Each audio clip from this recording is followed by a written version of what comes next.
बलरामपुर नामक एक छोटे से गांव में भीखू नाम का एक आदमी रहता था। भीखू के पास कोई काम नहीं था। वो बहुत गरीब था। इतने पैसे भी नहीं कमा पाता था कि 2 वक्त का भोजन कर सके।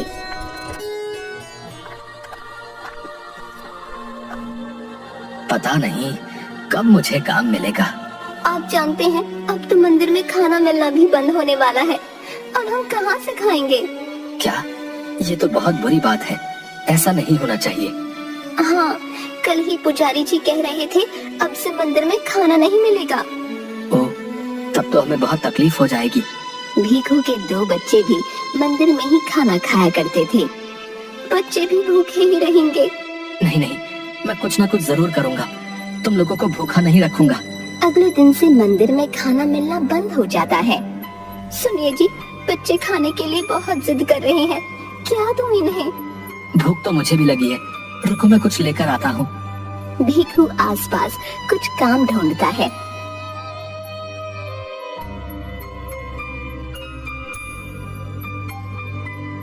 काम ना मिलने पर वो बहुत दुखी हो जाता है। खाने का इंतजाम कहाँ से करूँ? काम तो मिल नहीं रहा और मुफ्त में कोई खाना देगा नहीं। भीखू के सामने समोसे की एक दुकान थी। वो समोसे की दुकान के पास आता है। भाई, कुछ समोसे मिलेंगे क्या? भूख लगी है। हाँ, क्यों नहीं, पैसे दो और ले जाओ समोसे। नहीं भाई, पैसे तो नहीं है। अभी दे दो, बाद में पैसे जरूर दे दूंगा। नहीं नहीं, बिल्कुल नहीं। चलो निकलो यहाँ से। पैसे नहीं है तो जाओ यहाँ से।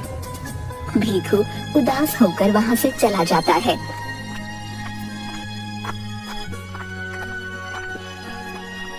वापस घर आता है तो देखता है उसकी पत्नी एक ओर बैठी है और उसके बच्चे रो रहे हैं। भीखू अपने कदम पीछे ले लेता है। अब तो खाना लेकर आना ही पड़ेगा। भीखू समोसे वाले की दुकान के पास आता है, कुछ समोसे उठाता है और भागने लगता है। अरे रुको रुको, चोर चोर पकड़ो।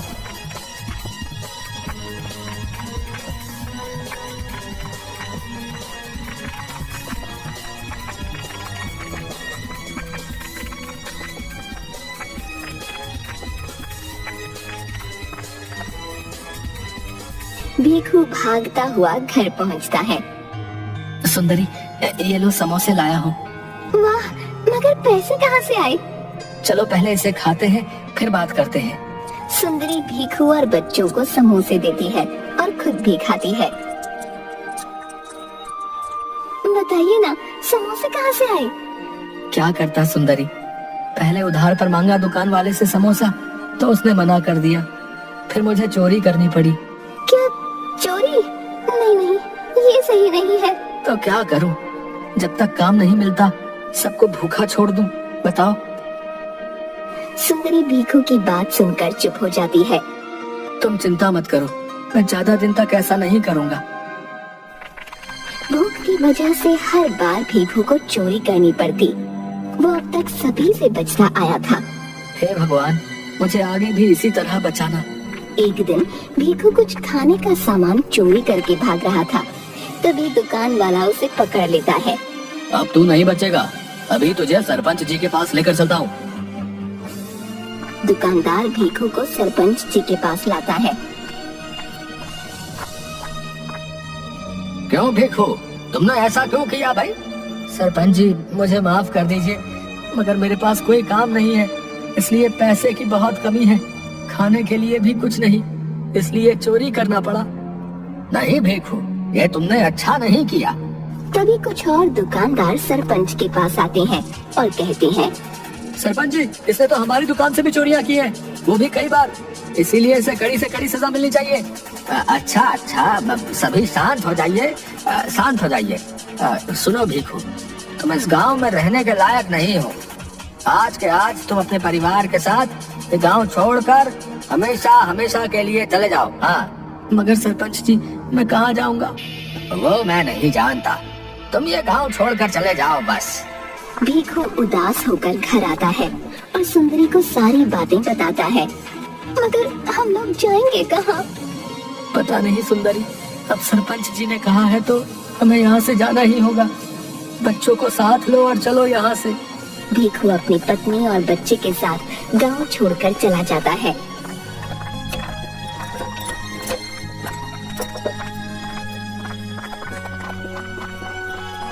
गांव से तो हम निकल गए, मगर रहने के लिए तो कोई जगह नहीं मिल रही। अब हम क्या करें? ये तो मुझे भी समझ नहीं आ रहा। एक काम करते हैं, हम यहीं आसपास घूमते हैं। रात होते ही हम वापस गांव चले जाएंगे और छुपकर जंगल में रहेंगे। अगर गांव वालों ने हमें पकड़ लिया फिर क्या होगा? ऐसा कुछ भी नहीं होगा, हम सभी छिपकर रहेंगे।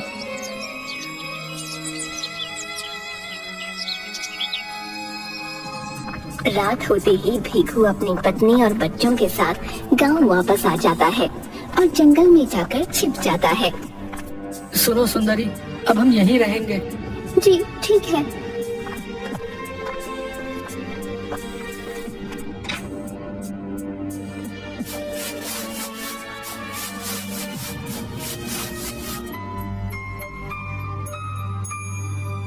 भीखू का परिवार उसी गांव के जंगल में छिप कर रहने लगता है। पेड़ से फल तोड़कर खा लेता था।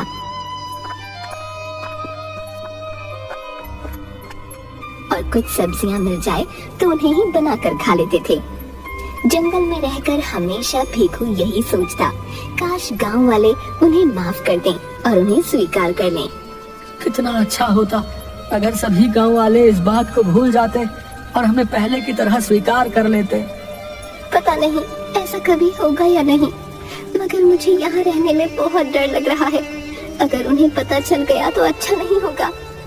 जब तक सब सही चल रहा है चलने दो, क्योंकि अभी हमारे पास कोई और उपाय नहीं है। अचानक गांव में शोर होता है कि एक शेर घुस आया है। ये बात भीखू को पता नहीं थी।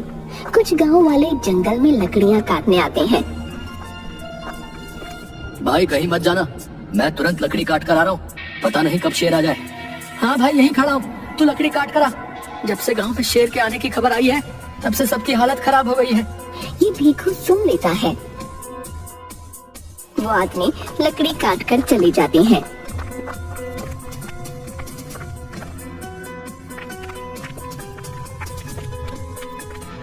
अरे सुंदरी, कुछ लोग लकड़ियां काटने आए थे। वो कह रहे थे गांव में शेर घुस आया है। अगर शेर यहाँ भी आ गया तो हम क्या करेंगे? तब तो हमें भी बहुत सतर्क रहना चाहिए।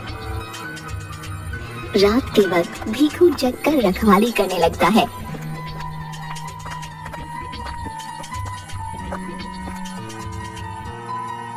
एक रात अचानक भीखू को पैर की आवाज आने लगती है। सुंदरी उठो और बच्चों को भी उठाओ, किसी के पैरों की आवाज आ रही है। सुंदरी उठती है और बच्चों को भी उठाती है। तभी वो देखते हैं शेर उनकी ओर दौड़ते हुए आ रहा है। सुंदरी भागो, जल्दी भागो। सुंदरी बच्चों को साथ लेकर भागने लगती है। शेर उनके पीछे दौड़ने लगता है।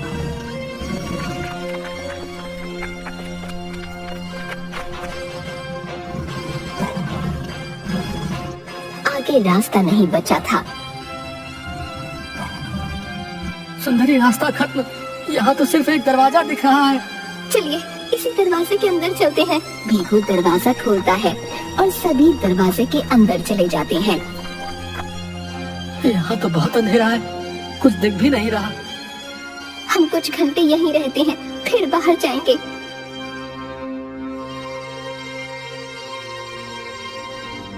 शायद अब तक शेर चला गया होगा। कुछ घंटों बाद वो दरवाजे के बाहर आते हैं तो उन्हें जंगल कुछ बदला बदला सा लगता है।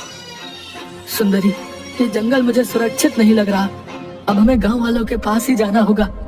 माना वो हमें बहुत सुनाने वाले हैं, मगर अभी जंगल में रहना एकदम सुरक्षित नहीं। गांव में चलकर पूछते हैं शेर गया या नहीं। जी ठीक है, चलिए।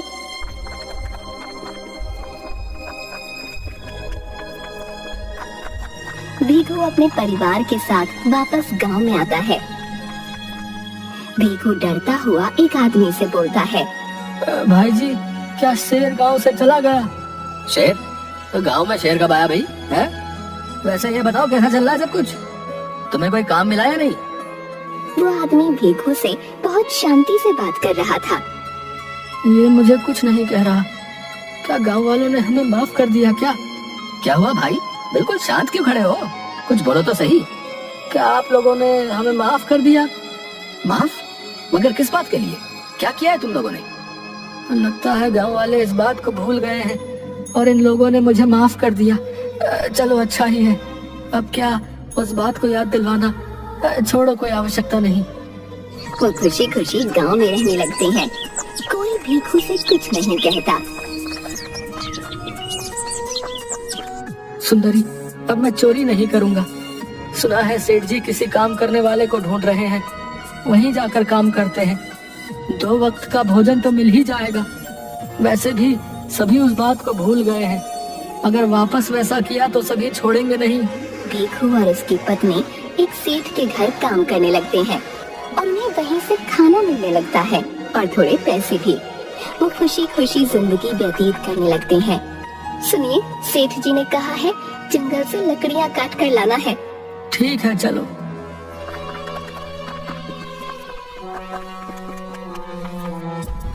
बच्चे भी साथ जाने की जिद करने लगते हैं। अच्छा, तुम लोग भी साथ चलो। सभी जंगल में लकड़ियाँ काटने आते हैं।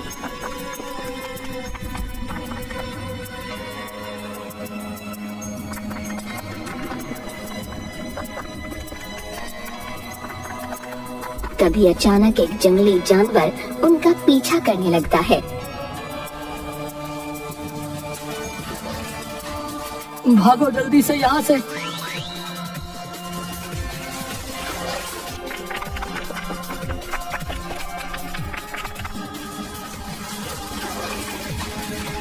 भागते भागते वो वापस उसी दरवाजे के पास आ जाते हैं। चलो सुंदरी, इसके अंदर ही छिप जाते हैं। वो उस दरवाजे के अंदर चले जाते हैं।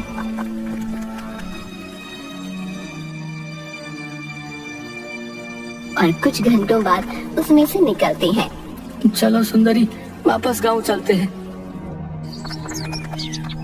जब वो गांव आते हैं तो उन्हें देख सभी शोर मचाने लगते हैं। तुम लोग वापस गांव में कैसे आ गए हैं? सरपंच ने तुम लोगों को गांव से बाहर कर दिया था ना? मगर आप लोगों ने तो हमें माफ कर दिया था। कब है? कब? हमने कब तुम्हें माफ किया था? जल्दी से जल्दी ये गांव छोड़कर चले जाओ, वरना सरपंच जी को बता दूंगा। उन्हें वापस गांव से बाहर कर दिया जाता है। ये क्या हो रहा है? अभी तो सब कुछ सही चल रहा था, अचानक इन्हें क्या हो गया भाई? रात के वक्त वापस वो गांव आ जाते हैं और जंगल में जाकर छिप जाते हैं। हमें फिर से यही रहना होगा। पता नहीं गांव वालों को क्या हो गया है। कभी वो हमें माफ कर देते हैं, कभी भगा देते हैं। तभी उन्हें किसी ऋषि के मंत्र पढ़ने की आवाज आती है। वो ऋषि के पास आते हैं और वहाँ आकर वो ऋषि को सारी बातें बताते हैं।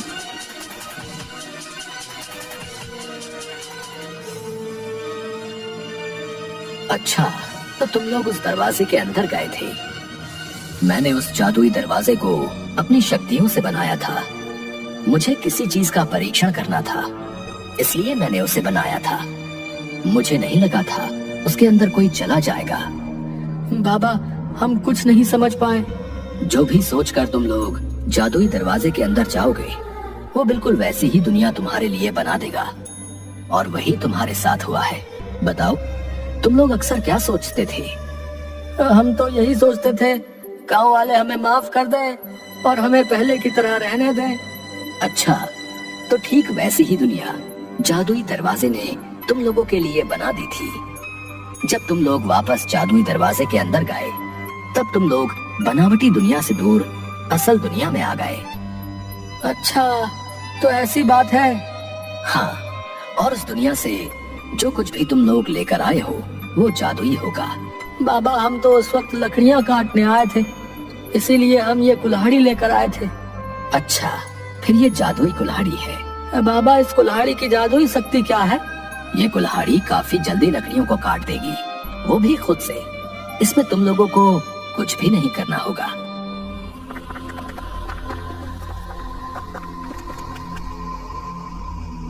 सुंदरी, अब क्या किया जाए?